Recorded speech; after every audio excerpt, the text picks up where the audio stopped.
हाँ जी, क्या हाल चाल है? बढ़िया एकदम। तो आज के इस लेक्चर में हमको ये पढ़ना है कि कंसंट्रेशन टर्म्स को कैसे मतलब अपन एक्सप्रेस करते हैं, या फिर अपन कौन कौन से मेथड्स हैं जिनके द्वारा अपन कंसंट्रेशन टर्म को एक्सप्रेस करते हैं, कौन कौन सी ऐसी कंसंट्रेशन टर्म्स होती हैं। देखो, आपने मोल कंसेप्ट जरूर पढ़ा होगा। मोल कंसेप्ट में अपन क्या टॉपिक पढ़ते हैं? कंसंट्रेशन पढ़ते हैं। तो आज अपन को देखो 11वीं क्लास में जो चीजें पढ़ी हैं उन्हीं को अपन दोबारा से एक बार पढ़ेंगे, क्योंकि अगर आपको सॉल्यूशन को अच्छी तरीके से समझना है तो आपको कुछ बेसिक जो कंसंट्रेशन टर्म्स है, मतलब आपको मोलैरिटी आनी चाहिए, ठीक है, आपको मोलैरिटी आनी चाहिए, आपको कहीं ना कहीं मोल फ्रैक्शन आना चाहिए, आपको नॉर्मेलिटी आनी चाहिए, क्योंकि ये जो चीजें हैं आपको यूज में आने वाली हैं। जब मैं आपको क्वालिटेटिव प्रॉपर्टी बताऊंगा तो क्वालिटेटिव प्रॉपर्टी को मैं रिलेट करूंगा किसी चीज के साथ में, कि जैसे मेरे पास में होगी एलिवेशन इन बॉइलिंग पॉइंट, ठीक है, एक तरह क्वालिटेटिव प्रॉपर्टी होती है। तो ये जो क्वालिटेटिव प्रॉपर्टी होती है वो डायरेक्टली प्रोपोर्शनल होती है मोलैलिटी के। अब आपको पता ही नहीं होगा कि मोलैलिटी होती क्या है, तो फिर वहां पे अपन फंस जाएंगे। तो हम ये चाहते हैं कि हमारे जो कंसेप्ट हैं अच्छी तरीके से हमको समझ में आए, क्लैरिटी अच्छी आए कंसेप्ट में, तो उसी के लिए हमको कंसंट्रेशन टर्म्स पढ़ना बहुत ही ज्यादा जरूरी है यहां पर। तो यहां पर हम डिफरेंट कंसंट्रेशन टर्म्स को पढ़ेंगे जो जो चीजें अपन को यूज में आनी है, ठीक है। तो शुरुआत करते हैं, ये हमारा टॉपिक है आज का। तो सबसे पहली चीज है, क्या होती है कंसंट्रेशन? कंसंट्रेशन कहते किसको है? देखो, पढ़ाई में कंसंट्रेशन अच्छी बात है, पढ़ाई में कंसंट्रेशन होनी चाहिए, ठीक है। अगर पढ़ाई में कंसंट्रेशन होगी बहुत अच्छी बात है कि सारे कंसेप्ट बिल्कुल एक बार में समझ में आ जाते हैं। एक बार टीचर बोलता है सारी चीज समझ में आ जाती है, बार बार उसको रिवाइज कराने की जरूरत नहीं पड़ती है, आप एक बार में पढ़ लेते हो। लेकिन क्या मैं उस कंसंट्रेशन की बात कर रहा हूं? नहीं, मैं बात कर रहा हूं केमिस्ट्री वाली कंसंट्रेशन के लिए बारे में। तो वो क्या होती है? तो आप सभी जानते हैं, ये जो कंसंट्रेशन है हम बात करने जा रहे हैं किसके बारे में? सी के बारे में, ठीक है। इसको सी से रिप्रेजेंट करते हैं। तो ये जो कंसंट्रेशन है होती क्या है? देखो, आप सभी जानते हो C बराबर N अपॉन B, मतलब मेरे पास में मोल्स डिवाइड बाई वॉल्यूम हो गया, ठीक है, ठीक है। तो इसको अगर मैं ऐसा कहूं कि कंसंट्रेशन की डेफिनेशन क्या बन जाएगी यहां पर, तो कंसंट्रेशन की जो डेफिनेशन है सिंपल से इतना बन सकती है कि अगर मैं V इज इक्वल टू 1 लूं, ठीक है, C is equal to N हो जाएगी। सर ये क्या बात है, क्या कहना क्या चाह रहे हो आप? अरे मैं ये कहना चाह रहा हूं कि अगर मैं यहां पर एक बीकर लेता हूं जिसका वॉल्यूम क्या है, जिसके अंदर जो सब्सटेंस भरा हुआ है, मतलब अपने पास में जो सॉल्यूशन है, मान लीजिए अपने पास में उसका वॉल्यूम कितना है, 1 यूनिट है, वो लीटर हो सकता है, 1 ml हो सकता है, 1 कुछ भी हो सकता है, मतलब यूनिट उसकी क्या है भाई साहब, 1 यूनिट यहां पर अपने पास में वॉल्यूम है, मतलब वो लीटर भी हो सकता है, ml भी हो सकता है, ठीक है। एक इसका लीटर मान लेते हैं, मान लीजिए इसका वॉल्यूम कितना है, 1 लीटर है। तो इसके अंदर सॉल्यूट के कितने नंबर ऑफ मोल्स मिक्स्ड हैं, उसी को क्या कहते हैं? This is known as the, इसके अंदर सॉल्यूट के नंबर ऑफ मोल्स कितने हैं, number of moles of solute. अब आपको पता है A से रिप्रेजेंट करते हैं सॉल्वेंट को और B से रिप्रेजेंट करा जाता है सॉल्यूट को, ठीक है। तो अगर मैं NB लिख रहा हूं तो हमारे दिमाग में क्या स्ट्राइक होना चाहिए कि NB मतलब number of moles of solute, clear बात है। तो अगर मैं ये कहूं कि अगर मैं किसी भी सॉल्यूशन का वॉल्यूम 1 लीटर मान लेता हूं, 1 यूनिट मान लेता हूं, तो उस केस में number of moles of solute कितने प्रेजेंट हैं, this is actually known as the concentration, ठीक है। तो डेफिनेशन लिखते हैं एक बार कि द टोटल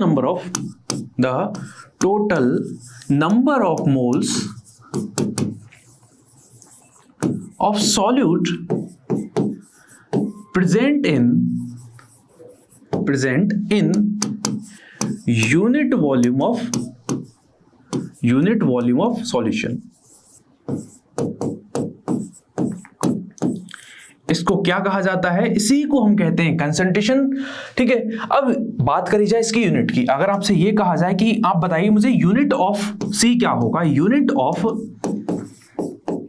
वैसे C से कहीं दूसरी जगह मत लेके चले जाना, मैं बात कर रहा हूं ऐसा कंसंट्रेशन की, है ना। तो कंसंट्रेशन की सीधी सी बात है, कंसंट्रेशन की जो यूनिट हमारे पास में निकल के आएगी, आप क्या बोलोगे कि देखो मोल, देखो फॉर्मूला क्या है, N अपॉन B, यानी मैं अगर ऐसा लिख दूं, क्या लिख सकता हूं मैं यहां पर लिखूंगा मोल डिवाइड बाई वॉल्यूम। अब वॉल्यूम की यूनिट क्या है? वॉल्यूम की यूनिट आप जानते हो यहां पर क्या यूनिट होती है, लीटर होती है नॉर्मली, ठीक है। इसका मतलब इसकी जो यूनिट बन के निकलेगी that is mole upon litre, जिसको मैं क्या लिख सकता हूं, it is known as the mole per litre. इस तरीके से इसको लिखा जाता है, क्लियर बात है क्या? ये चीज हमको समझ में आ गई क्या कि मोल per litre is the unit of the concentration.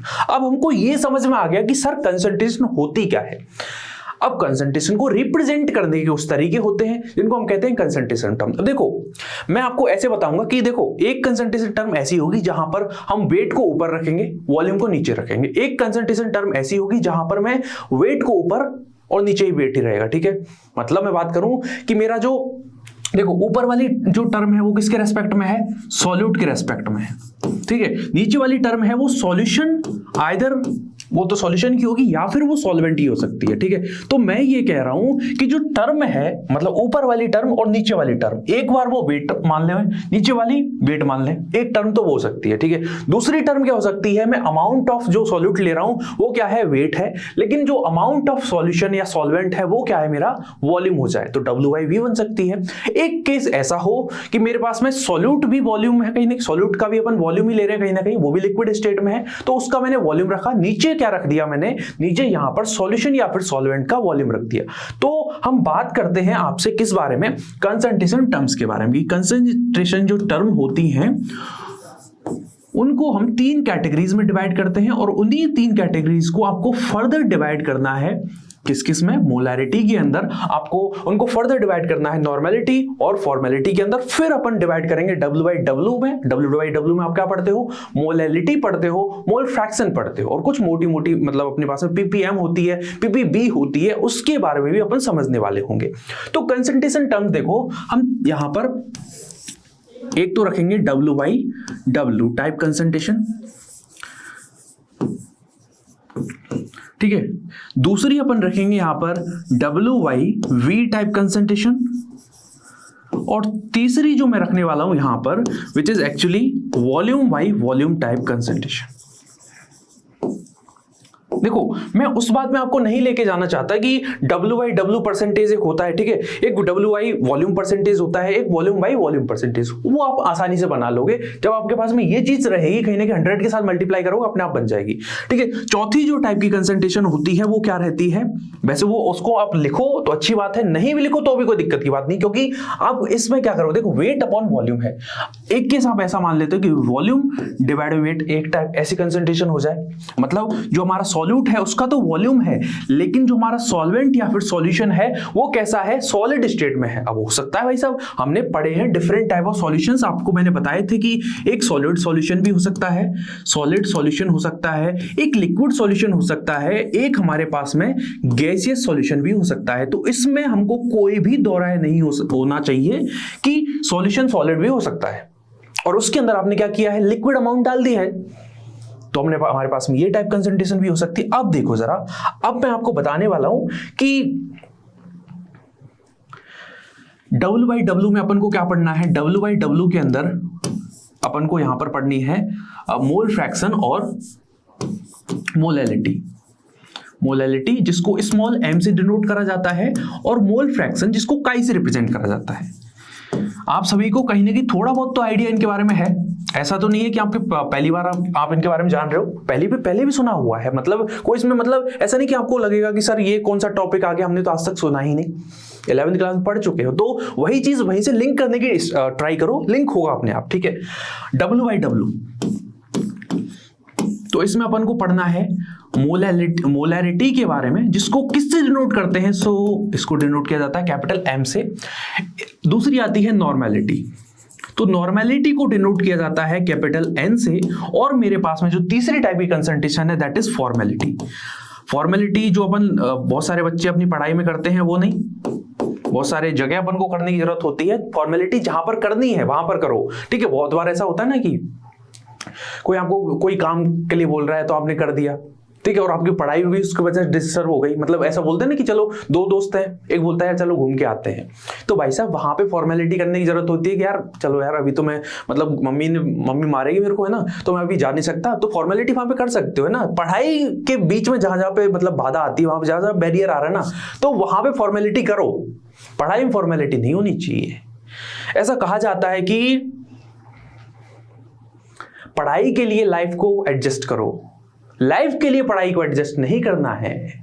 अब हो सकता है आपको बात ये समझ में नहीं आई होगी, आराम से बैठ के समझना बात को। तो ये टाइप की कंसंट्रेशन यहाँ पे अपन को पढ़नी है, और भी अपन जैसे कुछ छोटी मोटी कंसंट्रेशन अपन ppm के बारे में समझेंगे, ppb के बारे में समझेंगे। तो ये भी कुछ कंसंट्रेशन है जिनके बारे में अपन को समझना है। ऐसी स्ट्रेंथ होती है इस तरह की कंसंट्रेशन, बट ठीक है, तो इन कंसंट्रेशन के बारे में अपन को समझना है। तो शुरुआत है क्या हम शुरुआत कर सकते हैं? क्या आप तैयार हो इस चीज के लिए, इस जर्नी के लिए? तो सबसे पहले मैं आपके साथ में ले रहा हूं, मैं आपके सामने रख रहा हूं मोलैरिटी को।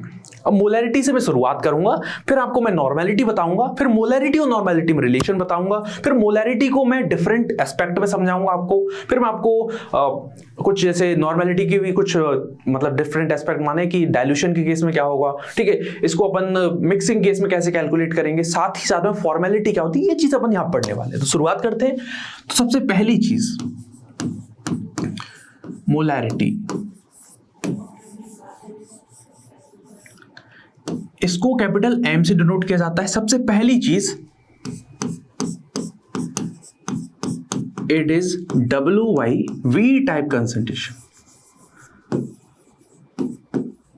दूसरी चीज आप क्या कहोगे? डेफिनेशन। तो इसकी डेफिनेशन बहुत ही आसान है। अगर आपने मोलैरिटी को समझ लिया तो आपको नॉर्मेलिटी में कोई दिक्कत नहीं आएगी, आपको फॉर्मेलिटी में भी कोई दिक्कत नहीं आएगी, और मैं ये कह रहा हूं आपको मोलैरिटी में भी कोई दिक्कत नहीं आएगी। तो इसको समझना बहुत इंपॉर्टेंट है। इसको अगर आपने पैटर्न को समझ लिया ना तो बाकी चीज अपने आप बना लोगे। देखो जरा, इसकी जो डेफिनेशन होती है वो ये होती है, डेफिनेशन इसकी ये कहती है, इसको जरा अपन ऐसे समझते हैं कि अगर मैं यहां पर एक बीकर लेता हूं, क्या लेता हूं? बीकर लेता हूं। आप सभी ने लैब के अंदर क्या देखा होगा? बीकर देखा होगा। तो जो बीकर है वो कुछ ऐसा दिखता है। यहां पर क्या है? यहां पर आपको क्या भरा हुआ है? इसके अंदर सॉल्यूशन भरा हुआ है। मान लीजिए सॉल्यूशन कितना है? 1 लीटर है। इसका सॉल्यूशन का वॉल्यूम कितना है? 1 लीटर है। अब मैं ये कह रहा हूं इसके अंदर number of moles of solute कितने प्रेजेंट है? अरे सॉल्यूशन के अंदर सॉल्यूट भी होगा, सॉल्वेंट भी होगा, तो इसके अंदर number of moles of solute कितने प्रेजेंट हैं उसी को हम कैलकुलेट करेंगे और दोनों का रेशियो निकाल देंगे, जो कि बराबर होगा किसके? मोलैरिटी के। तो मैंने ये कहा कि अगर किसी भी सॉल्यूशन का वॉल्यूम 1 लीटर है या 1000 ml है, उसके अंदर total number of moles of solute कितने हैं उसी को कहा जाता है मोलैरिटी। मतलब इसकी डेफिनेशन हमारे सामने क्या बनी? इसकी डेफिनेशन बहुत ही आसान है। The total number of moles of solute in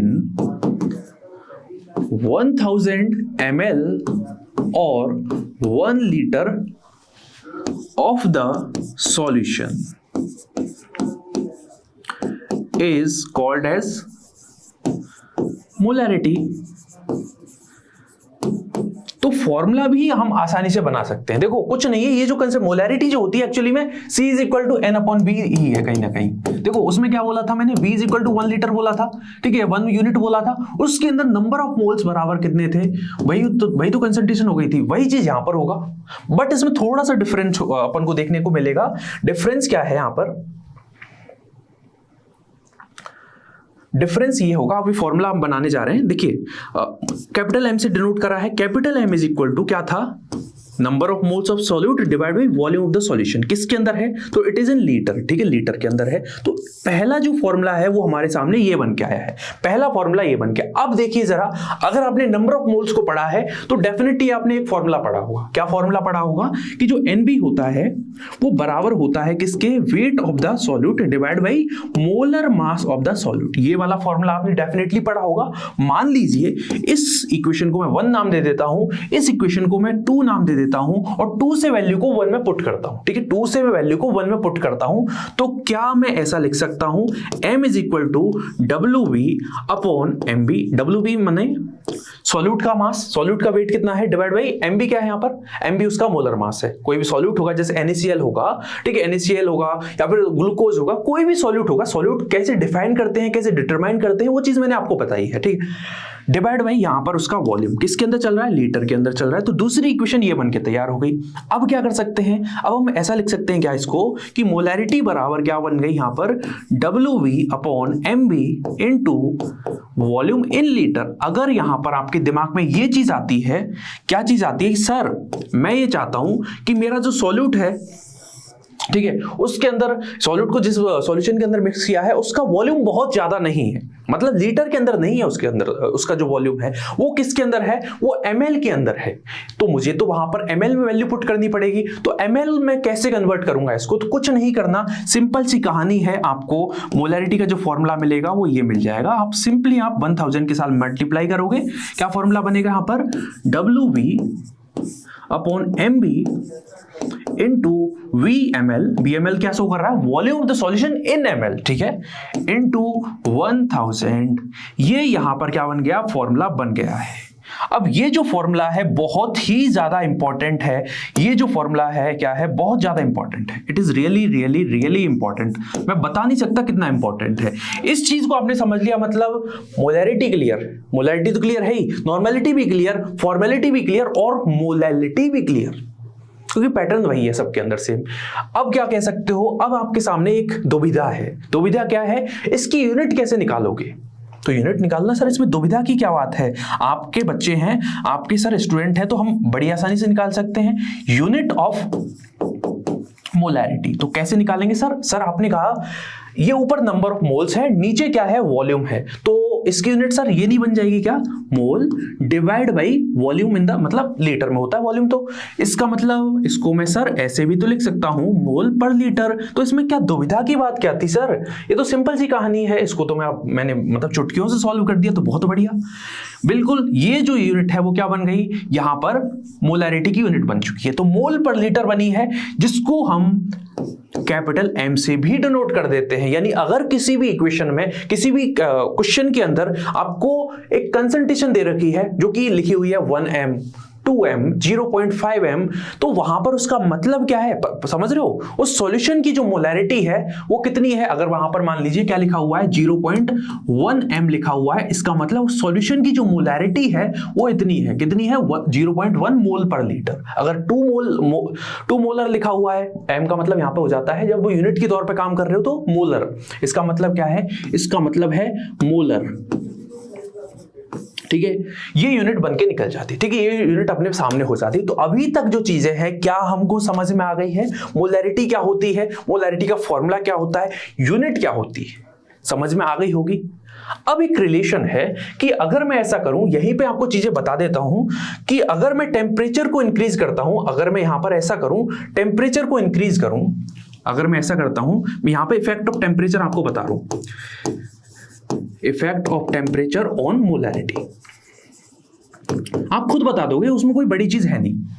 जैसे ही मैं इसको हीट करना स्टार्ट करूंगा, यहां पर जैसे ही सॉल्यूशन को मैं हीट करूंगा, आप क्या चीज ऑब्जर्व कर सकते हो, जैसे ही मैंने इसको हीट करना स्टार्ट किया, आप सिंपली एक चीज ऑब्जर्व करोगे कि सर जैसे कोई भी चीज हीट करते हैं तो वहां पर उसका वॉल्यूम बढ़ता है। फर्स्ट जो ऑब्जर्वेशन है वो यही होती है कि यहां पर जैसे ही मैं टेम्परेचर को इंक्रीज करूंगा तो वहां पर उसका वॉल्यूम इंक्रीज होगा, और वॉल्यूम को आपने जैसे ही देखा तो आप ये चीज डेफिनेटली कह दोगे कि सर फॉर्मूले में वॉल्यूम और जो मोलैरिटी है वो तो इनवर्सली प्रोपोर्शनल है। अगर ये मेरा वॉल्यूम है, ये मेरा यहां पर मोलैरिटी है, तो दोनों के बीच में रिलेशन कैसा है, दोनों के बीच में रिलेशन इनवर्सली प्रोपोर्शनल है, दोनों एक दूसरे के कैसे हैं, जानी दुश्मन है। अगर वॉल्यूम बढ़ेगा तो मोलैरिटी घटेगी, अगर मोलैरिटी बढ़ेगी तो वॉल्यूम घटेगा।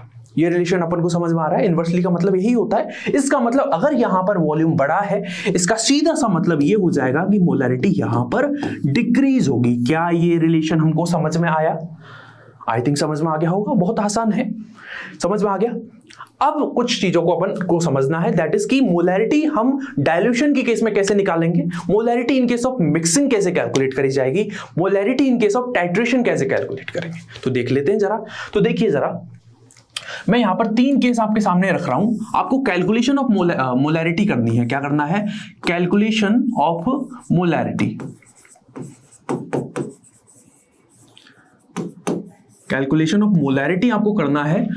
किस किस केस में करोगे? तो 3 केस है हमारे सामने। पहला जो केस है दैट इज कि अपने पास में आपने क्या किया है, डाइल्यूशन किया है, सॉल्यूशन का क्या किया है, डाइल्यूशन किया है, डाइल्यूशन के केस में। दूसरा क्या केस है, मिक्सिंग के केस में। और तीसरा हमारे पास में जो केस है वो कौन सा है, हमारे पास में केस है टाइट्रेशन का।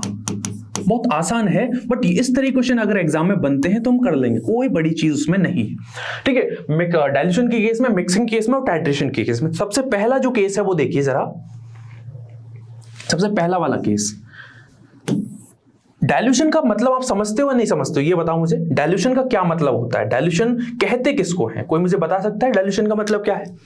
सर डाइल्यूशन हमने पढ़ा था 11वीं क्लास में पढ़ा था। डाइल्यूशन का मतलब ये होता है, जैसे अगर मैं एक बीकर है मेरे पास में, बीकर में मान लीजिए वॉल्यूम सॉल्यूशन का पहले 1 लीटर था, ठीक है, इसमें सॉल्यूट भी प्रेजेंट है, सॉल्वेंट भी प्रेजेंट है। अब मैं ऐसा करता हूं, यहां पर मैं सॉल्वेंट पहले, यहां पर सॉल्यूशन 1 लीटर है, अब मैंने मान लीजिए यहां पर 500 ml सॉल्वेंट इसमें मिक्स कर दिया। अब इसका वॉल्यूम कितना बन चुका है सर? वॉल्यूम बन चुका है यहां पर 1.5 लीटर, ठीक है। तो इस केस में मैंने जैसे ही यहां पर 500 ml सॉल्वेंट को डाला तो यहां पर मेरा जो सॉल्यूशन है वो डाइल्यूट हो गया है।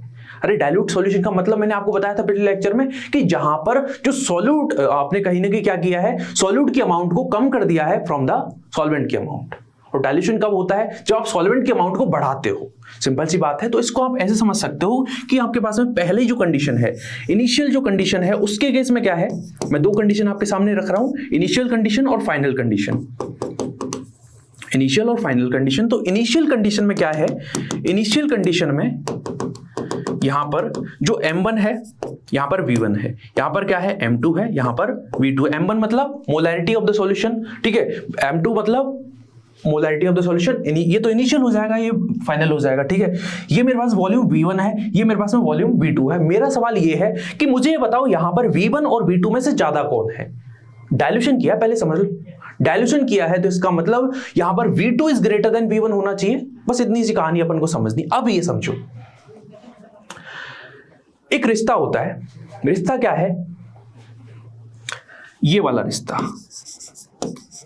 मोलैरिटी जो होती है that is equal to number of moles divided by volume.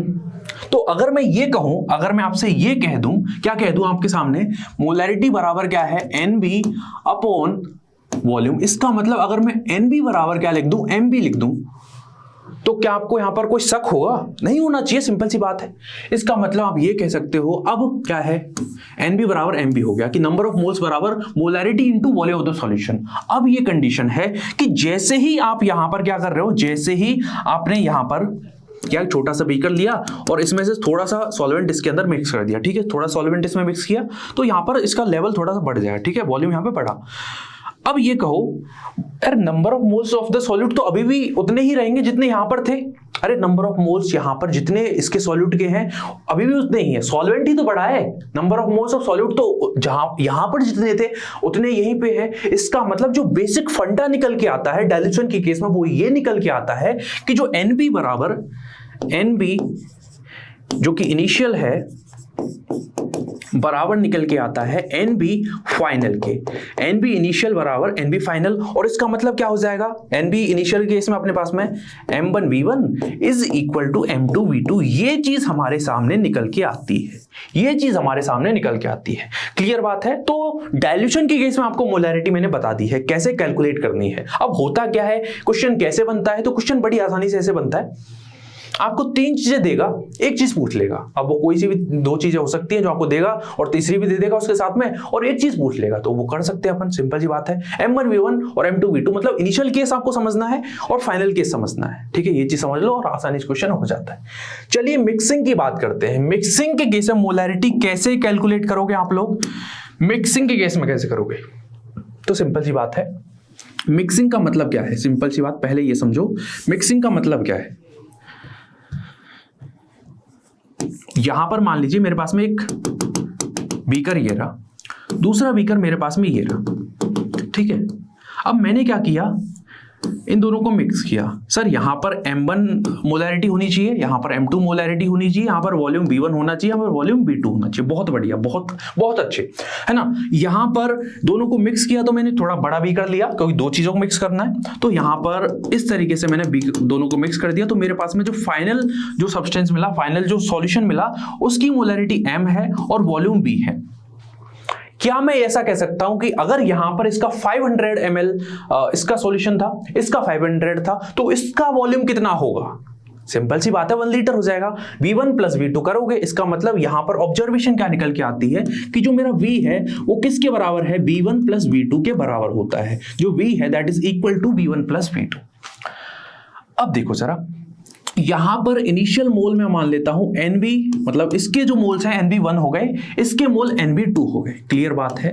तो एक ऑब्जर्वेशन और क्या हो जाएगी यहां पर कि NB जो है टोटल मोल जो बने हैं रिजल्टेंट इस कंपोनेंट के प्लस इस कंपोनेंट के, मतलब सॉलिड जो है, आप सेम कंपोनेंट की बात कर रहे हो, मतलब यहां पर भी HCl है और इस पे भी HCl है। मतलब अगर मैं ये कहूं एक कंपोनेंट, मतलब एक बीकर मैंने लिया जिसके अंदर HCl है लेकिन उसकी मोलैरिटी M1 है, वॉल्यूम B1 है। यहां पर मैंने HCl लिया जिसका मोलैरिटी अलग है, वॉल्यूम भी अलग है, ठीक है, लेकिन है तो सब्सटेंस एक, तो यहां पे उसके नंबर ऑफ मोल कुछ होंगे, यहां पर भी होंगे। जैसे ही दोनों को मिक्स करोगे टोटल नंबर ऑफ मोल्स किसके बराबर हो जाएंगे? टोटल नंबर ऑफ मोल्स बराबर NB1 प्लस NB2। ये चीज समझ में आ गई। अब देखो जरा, इसको याद रखो और पुट कर दो वैल्यू को। मतलब घबराने की बात नहीं है, सिर्फ वैल्यू को पुट करो, अपने आप फॉर्मूला बन के तैयार हो जाएगा। देखो कैसे होगा, बहुत आसान है चीजें, बहुत आसान है। केमिस्ट्री भाई बहुत आसान है अगर स्टेप बाय चलोगे चीजों को। अगर स्टेप जंप करोगे तो फिर गड़बड़ी होती है। देखो यहां पर NB मतलब क्या हो गया? MB हो गया। MB बराबर क्या होगा अपने पास में? MB बराबर अपने पास में यहां पर क्या हो जाएगा? M1B1 plus M2B2। ठीक है, अब क्या कर दूं मैं? मोलैरिटी मुझे फाइनल कैलकुलेट करनी है, तो M बराबर M1B1 plus M2B2 divide by V, और V बराबर क्या है? V1 plus V2। तो यहां पर मेरे पास में जो फाइनल फॉर्मूला निकल के आया वो ये हो गया। क्या हो गया? मोलैरिटी बराबर M1B1 plus M2B2 divide by V1 plus V2। Clear बात है। तो ये फॉर्मूला भी आई थिंक आपको समझ में आ गया होगा। अब मैं आपको लेके चल रहा हूं टाइट्रेशन की तरफ, कि टाइट्रेशन अगर मैं करता हूं, जैसे टाइट्रेशन समझते हो, जैसे आप एसिड बेस टाइट्रेशन करते हो, तो एसिड बेस टाइट्रेशन में क्या होता है बेसिकली? देखो एक सिंपल आपको रिएक्शन पता होगी, कौन सी वाली रिएक्शन? अगर मैं HCl की रिएक्शन कराता हूं NaOH के साथ में, तो यहां पर क्या बनता है? NaCl बनता है और वाटर बनता है। ठीक है, ये चीज बनती है। अब मैं ये कह दूं, अगर यहां पर इसके नंबर ऑफ मोल्स, मतलब यहां पर इसका 1 इसके साथ में रिएक्ट करता है, 1 मोल ऑफ HCl रिएक्ट करता है 1 मोल ऑफ NaOH के साथ में, रिजल्टेंट क्या बनता है? इसका 1 मोल बनता है। तो अगर मैं ये कह दूं कि यहां पर जितने नंबर ऑफ मोल HCl के होंगे उतने ही नंबर ऑफ मोल इसके साथ में रिएक्ट करेंगे, तभी तो न्यूट्रलाइजेशन रिएक्शन होगी। ठीक है, यही होगा ना, सिंपल सी बात है। टाइट्रेशन का मतलब यही होता है, क्योंकि न्यूट्रलाइज करना है आपको, और न्यूट्रलाइजेशन तभी हो पाएगा जब जितने इसके नंबर ऑफ मोल हैं, जितने नंबर ऑफ मोल एसिड के होंगे उतने ही नंबर ऑफ मोल किसके होंगे? बेस के होंगे। यानी क्या हो जाएगा? MaVa is equal to MbBv। यहां पर A का मतलब क्या है? A का यहां पर मतलब है एसिड से, और यहां पर B का मतलब है बेस से। तो ये रिलेशन बन के आ जाता है। तो आई थिंक आपको मोलैरिटी भी समझ में आ गई होगी कि कैसे अपन टाइट्रेशन के केस में कैलकुलेट करेंगे, कैसे हम यहां पर डाइल्यूशन के केस में कैलकुलेट करेंगे, कैसे हम यहां पर मिक्सिंग के केस में चीजों को कैलकुलेट करेंगे। ये फॉर्मूला अपन को निकल के आ गया है, ये चीज अपन को समझ में आ गई। तो अभी तक मैंने मोलैरिटी पूरी क्लियर करा दी हर एस्पेक्ट से। मोलैरिटी होती क्या है, मोलैरिटी का फॉर्मूला क्या होता है, मोलैरिटी की यूनिट क्या होती है, मोलैरिटी का टेम्परेचर का मोलैरिटी पे क्या इफेक्ट पड़ता है, मोलैरिटी इन केसेस में कैसे निकालते हैं। अब देखो जरा, अब अपन को ये चीज समझनी है कि यहां पर नॉर्मेलिटी क्या होती है। फिर मैं नॉर्मेलिटी और मोलैरिटी का रिलेशन बताऊंगा, और फिर अपन चीजों को थोड़ा अलग तरीके से देखेंगे। नॉर्मेलिटी जो होती है इसको हम डिनोट करते हैं किससे? कैपिटल N से। पहला जो सवाल है कि सर ये भी WI वॉल्यूम टाइप की कंसंट्रेशन होती है क्या? बिल्कुल सही है। दूसरी चीज डेफिनेशन, अगर आपने मोलैरिटी को अच्छी तरीके से समझा है तो ये चीज भी आपको आई थिंक समझ में अच्छी तरीके से आ जाएगी, कोई उसमें दो राय करने की बात है नहीं।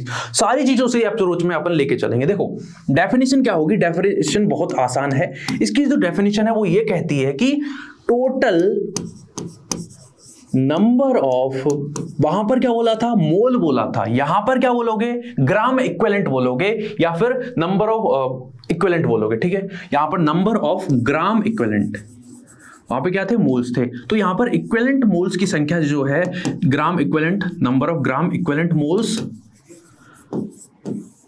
या इक्विवेलेंट्स इन 1 लीटर और 1000 ml ऑफ द सॉल्यूशन, इसी को कहा जाता है क्या? नॉर्मेलिटी। अब फॉर्मूला हम बना सकते हैं। फॉर्मूला कैसे बनाना है? नॉर्मेलिटी बराबर क्या होगी?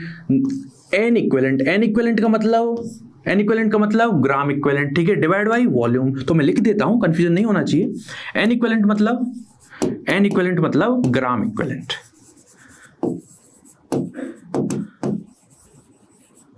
ठीक है। N equivalent divide volume of the solution in litre, ठीक है। तो एन बराबर ये हो गया अपने पास में। अब क्या करना है, हमारे पास में जैसे मोल की कुछ निकालने का तरीका होता है, ऐसे एन इक्विवेलेंट निकालने का भी तरीका होता है, जो कि बराबर होता है WV अपॉन अपने पास में, जिसको हम एम भी लिख रहे थे यहां पर उसको ई भी लिख देंगे, ईबी या फिर एम इक्विवेलेंट भी लिख सकते हो, ई भी लिख दो। ईबी का मतलब क्या है हमारे पास में, इक्विवेलेंट मास, ठीक है। यहाँ पर ईबी का मतलब क्या है, सारी चीज मैं लिखता जा रहा हूं यहाँ पर, इक्विवेलेंट मास। अब जैसे मोलर मास निकालने का तरीका होता है वैसे ही इक्विवेलेंट मास निकालने का तरीका होता है। यहाँ पर ईबी बराबर क्या होगा, ईबी बराबर हो जाएगा अपने पास में molar mass divide by n factor.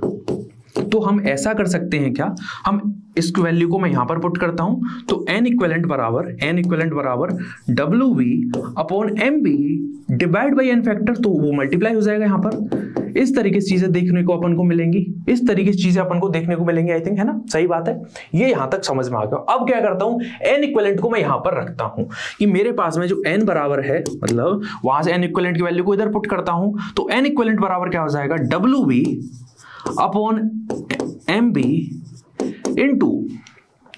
Into नहीं है कुछ यहां पर, इंटू कुछ नहीं है, सिर्फ इधर एन फैक्टर मल्टीप्लाई करना है, डिवाइड बाई एन फैक्टर, या जिसको वैलेंसी फैक्टर भी कहा जाता है, ठीक है, divide by volume of the solution. किसके अंदर है, लीटर के अंदर है। तो एक फॉर्मूला मेरे पास में ये बन के आया। एक फॉर्मूला और क्या हो सकता है मेरे पास में, एक फॉर्मूला ये भी तो हो सकता है कि एन बराबर, इसको मैं 1000 के साथ मल्टीप्लाई कर दूं तो क्या फॉर्मूला बन जाएगा, WV upon MB into volume of the solution in ml into 1000 और मल्टीप्लाई कर दो वैलेंसी फैक्टर या फिर एन फैक्टर। तो मेजर जो डिफरेंस है मोलैरिटी और नॉर्मेलिटी, अब देखो इसको ऑब्जर्व करो, फॉर्मूले को, इस वाले फॉर्मूले को ऑब्जर्व करो। एक बार आपने जो मोलैरिटी का फॉर्मूला लिखा हुआ है उसको भी ऑब्जर्व करो,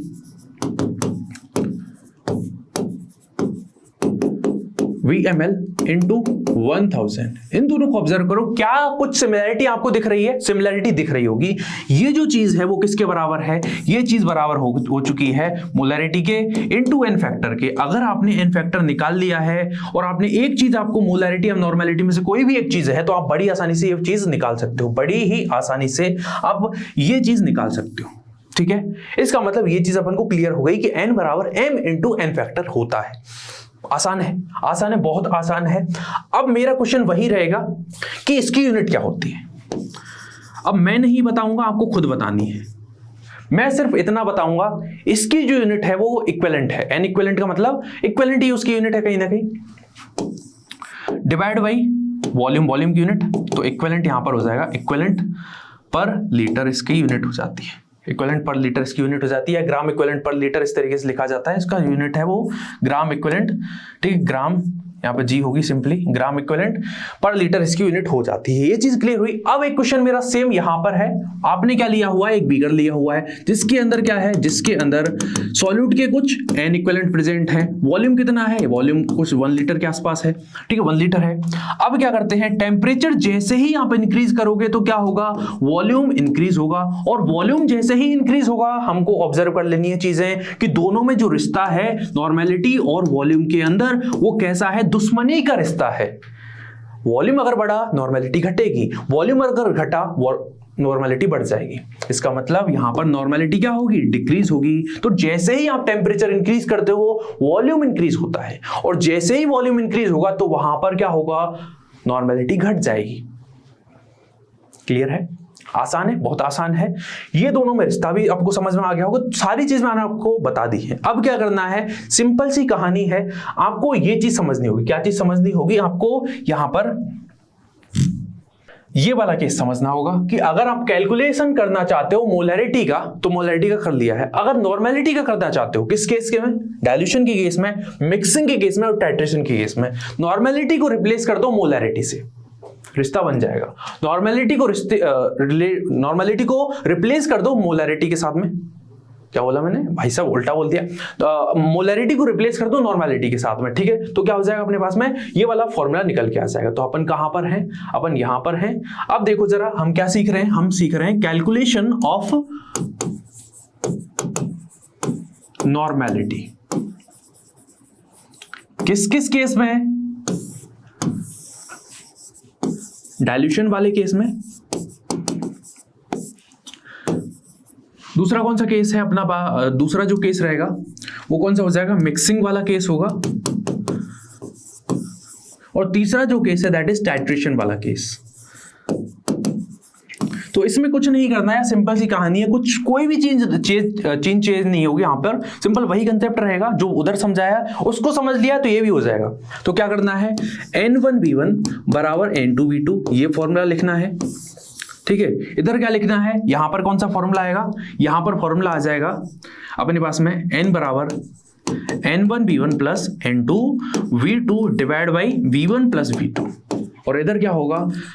NaVa is equal to NbVb।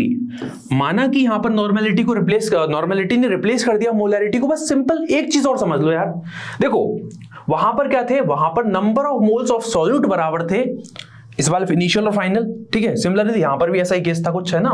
मतलब टोटल जो नंबर ऑफ मोल है दैट इज इक्वल टू जो एक कंपोनेंट है दूसरा कंपोनेंट है। ठीक है तो सेम है, लेकिन उनकी मोलैरिटी वगैरह चेंज है। ठीक है, मोलैरिटी और वॉल्यूम चेंज है। तो कहने का मतलब सिर्फ इतना सा करना है कि N इक्विवेलेंट यहां पर इनिशियल बराबर हो जाएगा N इक्विवेलेंट फाइनल के। बस इतना सा लिखना है और बाकी क्या कहानी आपको पता है। नॉर्मेलिटी जो है वो N equivalent divide by volume के बराबर है। N इक्विवेलेंट बराबर किसके होगा? यहां पर NB के बराबर होगा।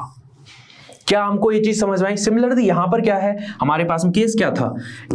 N इक्विवेलेंट टोटल बराबर N इक्विवेलेंट मतलब ग्राम इक्विवेलेंट, अरे N equivalent in case of 1 plus N equivalent in case of 2 इसके बराबर है। और ये केस अपने पास में है ही कि अपने पास में N इक्विवेलेंट एसिड के लिए बराबर N इक्विवेलेंट बेस के लिए। ये चीज हमको समझ में आ गई होगी। अब हमको ये समझना है कि फॉर्मेलिटी क्या होती है, क्योंकि आपको ये चीज समझा चुका हूं मैं। अब फॉर्मेलिटी की बात करते हैं। फॉर्मेलिटी जो हम लाइफ में करते हैं हमको उसके बारे में ज्यादा चर्चा नहीं करनी है, हमको चर्चा करनी है सिंपली कंसेप्ट के बारे में। इसको कैपिटल F से डिनोट किया जाता है। किससे डिनोट करते हैं? देखो कैपिटल F से डिनोट करते हैं, कैपिटल F से डिनोट करते हैं। अब देखो मैंने बोला नॉर्मेलिटी, मोलैरिटी, फॉर्मेलिटी दोनों मतलब जो तीनों है वो बेसिकली अपने पास में WV टाइप की कंसंट्रेशन होती है। WV टाइप कंसंट्रेशन होती है। अगली डेफिनेशन की बात करते हैं। नॉर्मेलिटी समझ लिया, मोलैरिटी समझ लिया, ये आसानी समझ में आ जाएगा। बस आपको रिप्लेस करना पड़ेगा मोल को फॉर्मूला से। मोल को रिप्लेस करना पड़ेगा, मतलब फॉर्मूला एक बेसिकली जैसे मोल कुछ चीज थी ऐसे ही इक्विवेलेंट कुछ चीज है, ऐसे ही नंबर ऑफ फॉर्मूला भी एक चीज होती है। अरे जैसे अपन कहते हैं ना कि मेरे पास में NaCl है, ठीक है, मेरे पास में KCl है, मेरे पास में यहाँ पर MgOH का होल ट्वाइस है। तो इनकी भी बात करूं तो यहां पर बात कर रहे हैं अपन कि इनके कितने फॉर्मूला प्रेजेंट है एक सॉल्यूशन के अंदर। जैसे अगर मैं यहाँ पे एक सॉल्यूशन बनाता हूं, उसमें सॉल्यूट प्रेजेंट है, सॉल्वेंट प्रेजेंट है, मान लीजिए उसका वॉल्यूम 1 लीटर है, तो उसके अंदर अपने पास में NF मतलब नंबर ऑफ फॉर्मूला कितने प्रेजेंट है। ठीक है, नंबर ऑफ फॉर्मूला यहाँ पे कितने प्रेजेंट है उसकी बात चल रही है। तो यहां पर डेफिनेशन क्या बन जाती है? The total number of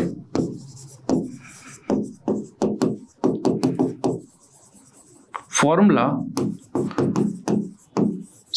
of solute present in 1 litre of the solution is called as the formality. इसको कैपिटल F से डिनोट किया जाता है, जो कि बराबर होती है NF डिवाइड बाई वॉल्यूम। किसके अंदर? लीटर के अंदर। यहां पर NF का मतलब क्या है? तो NF का सीधा सा मतलब यहां पर है किसके बारे में चर्चा हो रही है? नंबर ऑफ फॉर्मूलाज की। चलिए अब देखो नंबर ऑफ जो फॉर्मूला निकालने का तरीका होता है वो क्या रहता है? जैसे मोल निकाले थे ना वैसे ही है, कुछ वैसे ही सिमिलर सा ही है। ठीक है, यहां पर क्या होगा?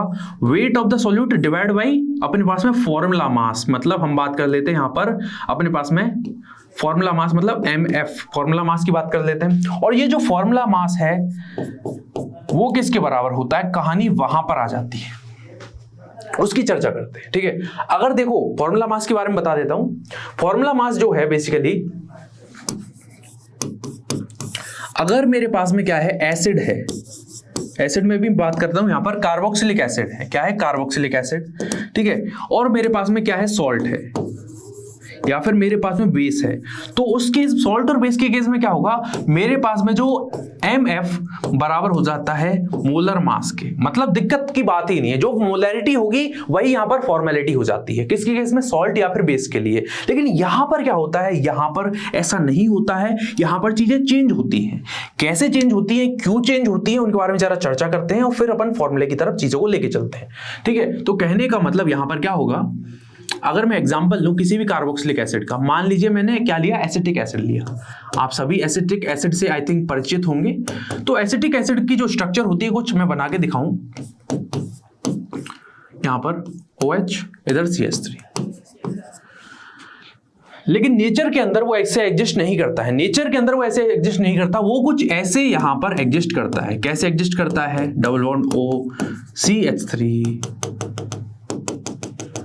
यहां पर क्या होती है? हाइड्रोजन बॉन्डिंग आपको देखने को मिलती है। और इस हाइड्रोजन बॉन्डिंग की वजह से ये जो कंपाउंड है वो किस में एग्जिस्ट करता है? वो डाइमर में एग्जिस्ट करता है। मतलब वो नेचर में किस में एग्जिस्ट करता है? डाइमर में एग्जिस्ट करता है। और इसी वजह से इसका जो फॉर्मूला मास है, मतलब मैं बात कर रहा हूं MF की, वो डबल हो जाता है इनके मोलर मास से।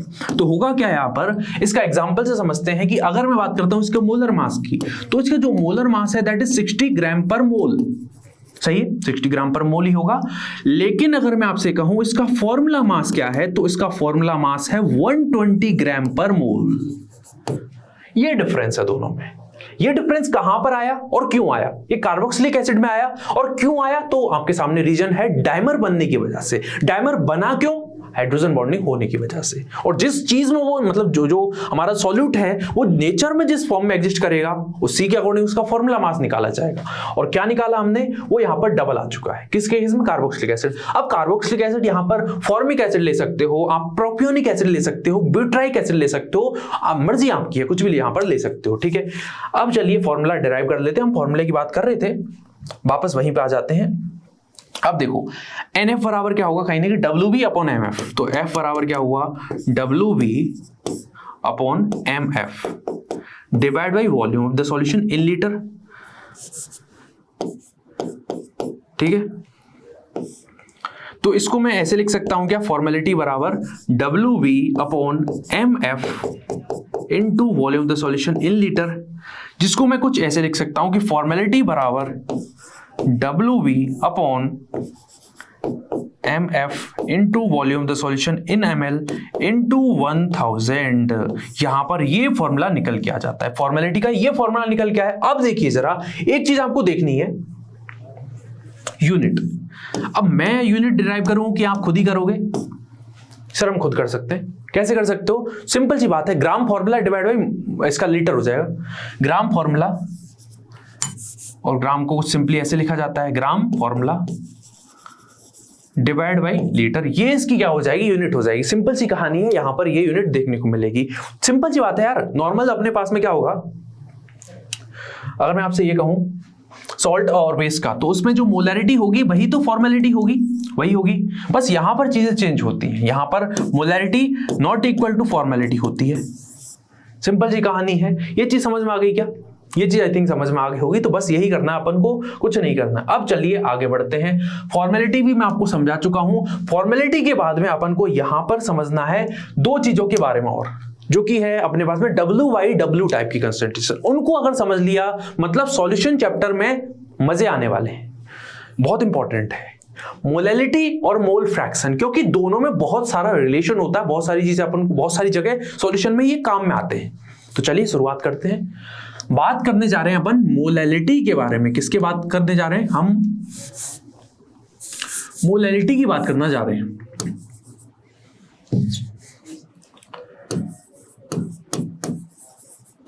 मोलैलिटी, इसको स्मॉल m से डिनोट किया जाता है। किससे डिनोट करते हैं? मोलैलिटी को स्मॉल m से डिनोट करते हैं। सबसे पहली चीज, क्या ये WYW टाइप की कंसंट्रेशन है? हाँ sir, it is a WYW type की concentration. It is not the type of WYB type concentration. Definition क्या बोलोगे? तो सर रुको, अभी बनाते हैं। मेरे पास में एक सॉल्यूशन है जहां पर अब की बार मैंने इसे किया है, जो मेरा सॉल्वेंट है वो 1 kg है। अरे डिफरेंस है, देखो जरा, यहां पर वेट तो कहीं ना कहीं अपन सॉल्यूट का लेंगे, ठीक है, लेकिन जो W है, मतलब नीचे वाली जो टर्म है, वो सॉल्वेंट की क्या हो जाएगी, यहां पर सॉल्वेंट की हो जाता है अपने पास में वेट, वो वॉल्यूम नहीं है, तभी तो W/W टाइप कंसंट्रेशन है, ठीक है। इसमें आप नंबर ऑफ मोल्स देखना चाह रहे हो, किसके, सॉल्यूट के, NB मतलब कहीं ना कहीं number of moles of solute, तो ये रिलेशन बन के आया। इसका मतलब अगर मैं आपसे डेफिनेशन कहता हूं तो डेफिनेशन क्या होती है, the total number of moles of solute in 1 kg, और 1 kg का मतलब कितना होगा, 1000 ग्राम ऑफ सॉल्वेंट, या सॉल्यूशन भी कह देते हो। 1 kg सॉल्वेंट के अंदर कितने number of moles of solute present है, वही क्या कहलाता है, मोलैरिटी कहलाती है, सॉरी मोलैलिटी कहलाती है, स्मॉल m कहलाती है, ठीक है। अब देखिए फॉर्मूला क्या होगा, तो मोलैलिटी बराबर स्मॉल m बराबर क्या होगा, मेरे पास में number of moles of solute divide by wait, कहीं ना कहीं। अब वेट किस में लोगे आप अपने पास में, किसका वेट, तो WA, ये रिलेशन बनता है। अब NB किसके बराबर होती है, तो NB देखिए जरा, NB जो होती है कहीं ना कहीं पता है आपको, WB अपॉन मोलर मास, ठीक है, molar mass of the solute, उसको मैं यहाँ पे पुट करता हूं, तो मोलैलिटी बराबर क्या आएगी यहाँ पर, WB weight of the solute divide by molar mass of the solute divide by weight of the solvent. यहाँ पर लिख दो चीजों को, यहाँ पर लिख लो चीजों को जरा, कि NB मतलब number of moles of solute, WB मतलब वेट ऑफ सॉल्यूट, ठीक है, MB मतलब मोलर मास ऑफ सॉल्यूट, और WA मतलब वेट ऑफ सॉल्यूट नहीं सॉल्वेंट। तो वही चीज अपन को करनी है, चीजों को करना ट्राई करते हैं। m बराबर स्मॉल m बराबर क्या हो जाएगा, WB upon MB into WA। अब देखो जरा, यहां पर ये किसके अंदर था, kg के अंदर था यार, यहां पर ये क्या है, kg के अंदर है। अगर मुझे ग्राम में कन्वर्ट करना है तो मैं कैसे करूंगा, अभी भी ये kg में है तो अगले स्टेप में ग्राम में कन्वर्ट कर लेते हैं। तो m बराबर क्या होगा, WB upon MB into WA इन ग्राम इनटू क्या होगा, यहां पर 1000 के साथ में आप मल्टीप्लाई कर दोगे, तो ये रिलेशन अपन को बनके तैयार होता है। ये रिलेशन अपन को यहां पर क्लियर हुआ या नहीं हुआ, बताइए जरा। ये मोलैलिटी वाला रिलेशन अपन को पता होना चाहिए। आगे आप जो यूनिट कैलकुलेट करनी है खुद कर सकते हो, number of moles divide by KG, तो मोल पर केजी इसकी यूनिट हो जाती है। यूनिट क्या होगी यहां पर, यूनिट इज इक्वल टू मोल पर केजी। उसकी क्या थी, मोल पर लीटर, या इसको अपन क्या कह देते हैं, उसको मोलर बोला था, मोलैरिटी को मोलर बोला था, इसको मोलल बोलते हैं, मोलल बोलते हैं। क्या बोलते हैं इसको, हम कहते हैं यूनिट जो बोली जाती है वो स्मॉल m स्मॉल l का मतलब मोलल। समझ में आया या नहीं आया, आ गया होगा, बहुत आसान है। ये चीजें अपन को क्लियर हुई या नहीं हुई, बताइए जरा, आसान है, ठीक है। अब चलते हैं आगे। मोलैलिटी समझ ली, मोलैलिटी का फॉर्मूला समझ लिया, दोबारा लिख देता हूं। मोलैलिटी का फॉर्मूला बहुत काम आने वाला है जब अपन कॉलिगेटिव प्रॉपर्टी पढ़ेंगे भाई साहब, बार बार ये मतलब अगर आपने यहां पे समझा नहीं ना, वहां तक पीछा नहीं छोड़ने वाला, ये पूरे सॉल्यूशन में चैप्टर में आएगा। इसका मतलब WB upon MB into WA into 1000, ये किस में है, ग्राम के अंदर है। क्लियर है, मोलैलिटी का फॉर्मूला आ गया। अब चलिए आगे बढ़ते हैं, जो कि हमको समझना है मोल फ्रैक्शन के बारे में। मोल फ्रैक्शन क्या होता है, मोल फ्रैक्शन के बारे में अपन समझते हैं, ठीक है। मोल फ्रैक्शन क्या होता है, ये बेसिकली इसको काई से रिप्रेजेंट करते हैं। अब देखिए जरा, हमारे पास में समझो दो चीजें होती हैं। क्या होता है, एक सॉल्यूशन होता है, सॉल्यूशन में आप सभी जानते हो सॉल्यूशन बेसिकली दो कंपोनेंट का मिक्सचर होता है। दो कंपोनेंट कौन कौन से, सॉल्यूट और सॉल्वेंट का होमोजेनियस मिक्सचर होता है, होमोजेनियस मिक्सचर होता है कहीं ना कहीं। तो इसके अंदर क्या होगा, अपने पास में यहां पर ए बी है, मतलब ए है और साथ में बी है। बी मतलब क्या है, सॉल्यूट है, ए मतलब क्या है, सॉल्वेंट है। ये चीज अपन को क्लियर होगी। अब ये देखो, आपको परसेंटेज निकालना आता है नहीं आता, फिर मैं यहाँ पे चीजों को तरफ लेके आना चाहता हूँ आपकी तरफ कि आपको परसेंटेज निकालना आता है। आप कहोगे सर ये क्या बात हुई, आप कंसेप्ट पढ़ा रहे थे परसेंट निकलवाने के, आप मतलब अभी तो हम पढ़ रहे हैं सर, एग्जाम दिया नहीं उससे पहले परसेंटेज की बात करना। रुको जरा, सबर करो। परसेंटेज मतलब क्या होगा, परसेंटेज कैसे निकालते हो, हमारे मार्क्स कितने आए divide by total marks into 100। अगर मैं 100 को हटा दूं तो मैं बोल दूंगा इसको मार्क्स परसेंटेज। अरे ऐसे समझो यार, अपने पास में देखिए 100 मार्क्स का ये एग्जाम थी, मेरे उसमें से 90 मार्क्स आए, ठीक है, कितने आए 90 मार्क्स आए, तो मैं इसकी परसेंटेज कुछ ऐसे निकाल रहा होता इनटू 100, तो मेरी 90% आ जाती। अगर मैं ऐसा करूं यहां से 100 को हटा दूं तो ये क्या बन जाएगा, मेरा मार्क्स का फ्रैक्शन बन जाएगा। क्या बन जाएगा, मार्क्स फ्रैक्शन। तो मार्क्स जो फ्रैक्शन है वो कितना निकल के आया मेरा 0.9। ये कैसे निकाला, ये मैंने ऐसे निकाला कि मेरे मार्क्स कितने आए डिवाइड बाई टोटल मार्क्स। ऐसे ही यहां पर करोगे। अगर मैं ए के मोल फ्रैक्शन निकालना चाहता हूं, मतलब सॉल्वेंट का अगर मोल फ्रैक्शन निकालना हो, मतलब सॉल्वेंट के मोल, अरे मोल फ्रैक्शन का जैसे मार्क्स परसेंटेज में मार्क्स से मतलब कहीं नहीं रेशियो निकाला है, ऐसे ही अगर मोल फ्रैक्शन निकालना चाहता हूं तो मैं सॉल्वेंट के अगर मान लीजिए अगर निकालना चाहता हूं मोल फ्रैक्शन, ठीक है, तो सॉल्वेंट के मोल डिवाइड बाय टोटल मोल, ऐसे मैं कैलकुलेट करूंगा। मतलब यहां पर XA बराबर किसके होगा, NA upon total mole. Total mole किसके बराबर होंगे, NA प्लस NB के, ठीक है, ये रिलेशन बन गया। मान लीजिए मेरा मन करता है कि मैं मोल फ्रैक्शन ऑफ सॉल्यूट निकालता हूं। ये क्या है, it is the mole fraction of solvent, mole fraction of solvent, और ये है मोल फ्रैक्शन ऑफ सॉल्यूट। ये किसके बराबर है, तो ये बराबर होगा NB upon NA plus NB के।